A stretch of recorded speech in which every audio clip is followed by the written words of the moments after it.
नमस्कार विद्यार्थियों, मैं Mariyam Bano, department of history, government PG college Ratangarh.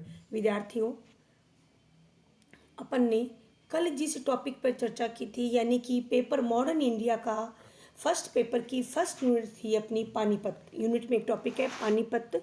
उस पे अपन ने ये चर्चा की थी कि पानीपत का युद्ध कैसे हुआ, पानीपत के युद्ध के क्या कारण रहे, उसके क्या परिणाम निकले।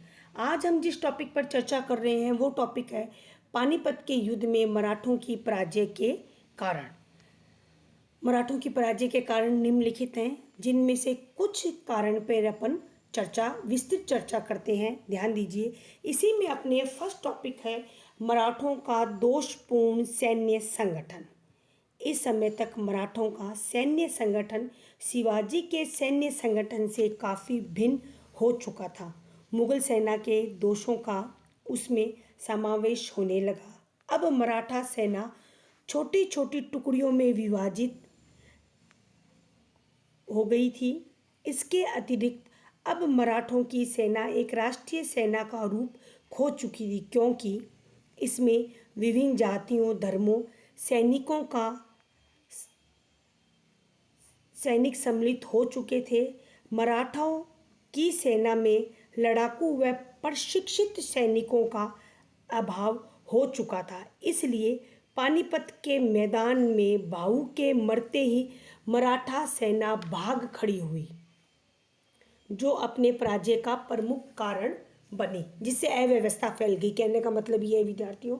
इसी क्रम में अपना नेक्स्ट टॉपिक है मराठों की दोषपूर्ण युद्ध पद्धति।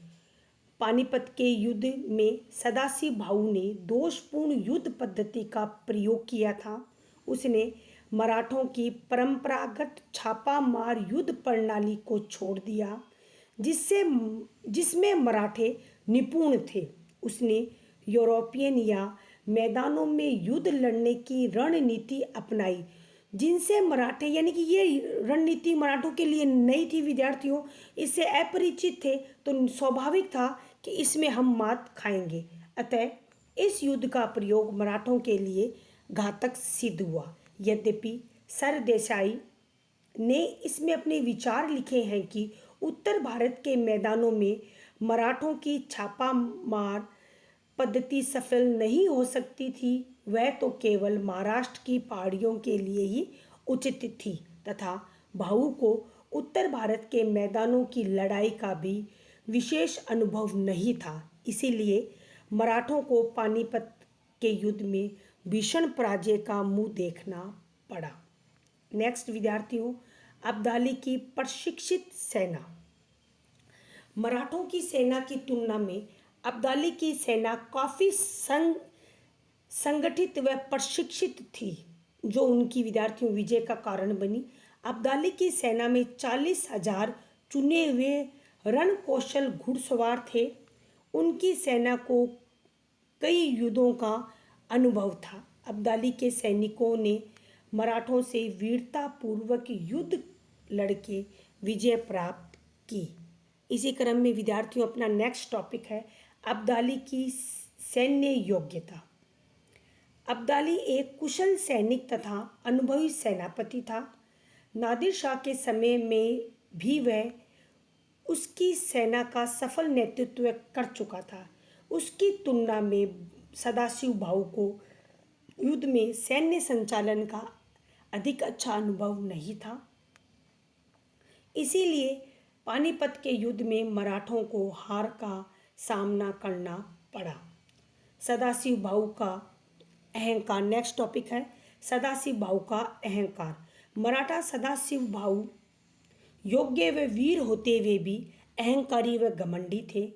उसने अपनी इसी प्रवृत्ति के कारण जाट राजा सूरजमल के उपयोगी परामर्श सजेशन को स्वीकार नहीं किया और अन्य मराठा सरदारों की सलाह के अनुसार पानीपत में शत्रु के विरुद्ध छापामार युद्ध पद्धति नहीं अपनाई। उसने होलकर और सिंधिया जैसे योग्य मराठा सरदारों को भी अपने अहंकारी स्वभाव के कारण अपना असहयोगी मीन्स दुश्मन बना लिया था। इस प्रकार भाऊ की इस इस नीति के कारण पानीपत के युद्ध में मराठों को पराजय का मुंह देखना पड़ा। वह भाऊ के अहंकारी स्वभाव का जो बर्ताव था अन्यों के प्रति, वो पराजय का कारण बना।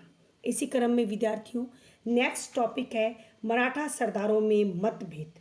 पानीपत के युद्ध में मराठा सरदारों में एकता का अभाव था। पेशवा की स्वार्थपूर्ण नीति के कारण अन्य मराठा सरदार उससे असंतुष्ट थे। सिंधिया और होलकर की आपसी प्रतिद्वंद्विता के कारण मराठे राजपूतों की मैत्री से भी वंचित हो गए।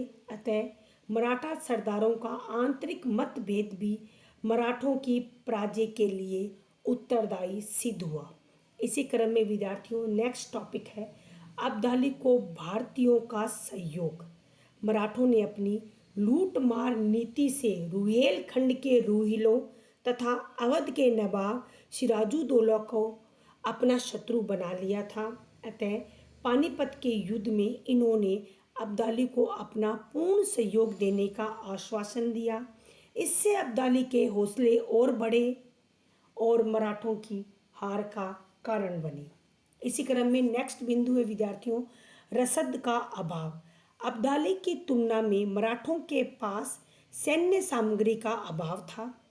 पानीपत के युद्ध के पूर्व अब्दाली ने मराठों के सैनिक मार्ग को काट करके सैनिक मार्ग को रोक दिया, मीन्स काट दिया, जिससे मराठों के सामने जो सेना अधिक थी मराठों के पास में, उनके सामने भीषण खाद्य संकट उपस्थित हो गया। अंत में भूख से मरने की अपेक्षा उन्होंने युद्ध में लड़कर मरना ज़्यादा उचित समझा। होलकर का असहयोग। पानीपत के युद्ध में मराठा सरदार मल्हार राव होलकर ने भाऊ के प्रति विश्वासघात किया, उसको धोखा दिया और सेना सहित युद्ध भूमि छोड़कर चला गया। होलकर के विश्वासघात से मराठा सेना का दाहिना पक्ष शक्तिहीन हो गया और अफगान सैनिक मराठों पर हावी होकर उन्हें बुरी तरह युद्ध में काटने लगे। अंततः मराठों को भीषण पराजय का मुंह देखना पड़ा।